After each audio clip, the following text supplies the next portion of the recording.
Cette semaine, on vient sur la semaine passée, où on a calculé à partir de quel montant c'était avantageux de payer 1500 pièces de frais de notaire pour transférer ton prêt à 15% d'intérêt sur 5 ans sur ton hypothèque. Ce montant-là, c'est 10 182 $. Tout ce qui est en haut de ça, ça représente une économie. Mais à quel point? C'est ça qu'on va discuter aujourd'hui. Pour commencer, il faut déterminer qu'est-ce qui affecte quoi. Contrairement à la croyance populaire, la somme totale des intérêts pour un prêt que tu rajoutes sur ton hypothèque est complètement indépendante de son solde et de son amortissement.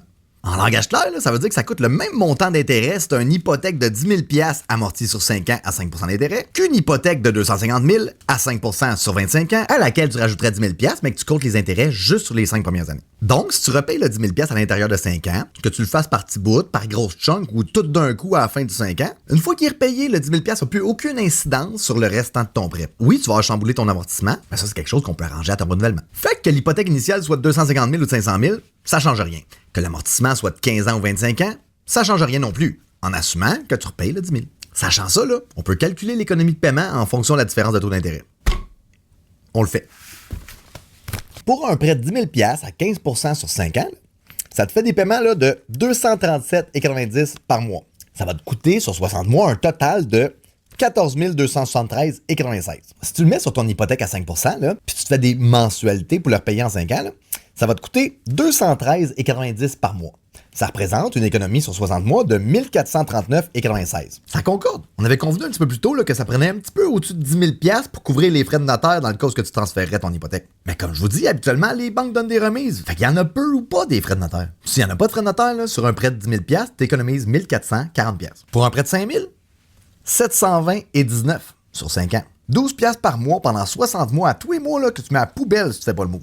Pour un prêt de 25 000 $, 3693, 60 $ par mois à la poubelle. Un prêt de 100 000, 14 403,71, 246 par mois, direct dans la poubelle, à tous les mois, pendant 60 mois. Vous voyez la corrélation? C'est une fonction linéaire. Pour chaque dollar que tu consolides, tu sauves 0,024 $ par mois et 0,144 $ sur 5 ans. 14,4 cents par piastre que tu économises sur 5 ans. Ou 14,4 cents par piastre que tu mets à la poubelle sur 5 ans à tous les fois que tu consolides pas. Donc, si tu gardes ça de même, tu jettes 14 cents sur chaque piastre que tu as à la poubelle à tous les 5 ans. C'est pas rien, là. Est-ce que ça vous aide à mieux comprendre tout ça?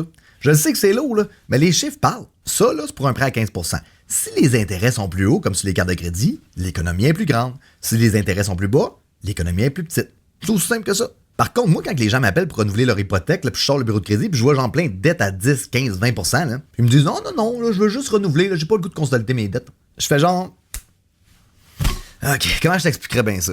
Vous autres, félicitations, parce que vous avez regardé les vidéos, vous êtes au courant, puis vous comprenez comment ça marche tout ça. Fait que si t'es tanné de pitcher de l'argent aux poubelles, appelle-moi, puis je vais tout t'arranger ça.